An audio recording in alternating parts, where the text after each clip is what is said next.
welcome back to my channel. So today I have a really quick speed bake for you. So this is just some butterscotch blondies that I decided to make. I actually adapted the recipe from Rosanna Pansino's M&M blondies because honestly I didn't have M&Ms on hand, so I just replaced them with butterscotch chips and those were delicious.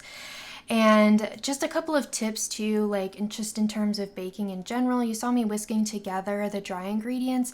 That helps make sure you have an even distribution, as well as just eliminating any clumps and putting a little bit of air inside of it.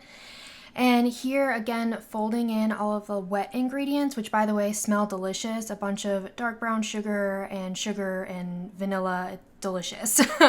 But the important part with folding in eggs, and as in with most baked goods, that you want to be careful with your eggs. The more you stir in your eggs, the tougher your baked good is going to be, and that also applies to cookies as well. Like if things are over mixed, they become a little tough, and that I think has a lot to do with the eggs. So just as a tip, just in baking in general, be careful when mixing in your eggs. And again here, just folding in the dry ingredients into the wet ingredients, just making sure that you don't, over mix, especially with the eggs in there. And then the same thing, we're going to fold in the butterscotch here in a second.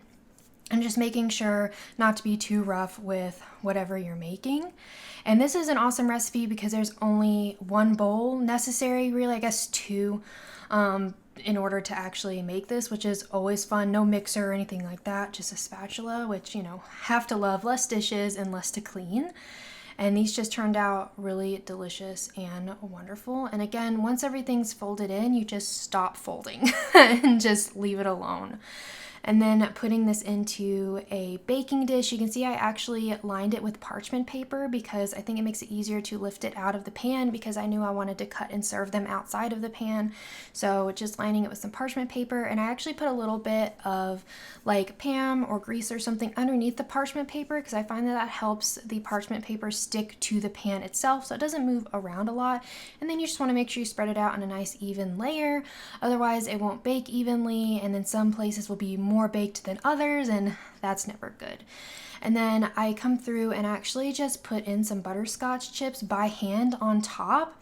If you've ever wondered how some food blogs and things like that, the pictures just don't match how things come out. A lot of times they add in chocolate chips or whatever was added inside the baked good on top right after it comes out, so it melts in and it just looks like they're perfectly placed, and that's because they are.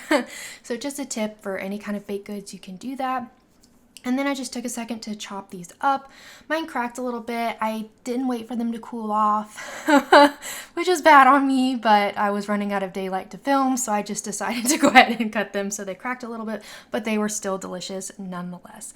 But I'll link the recipe that I adapted down below, and I hope you have a really sweet day. Bye, everybody.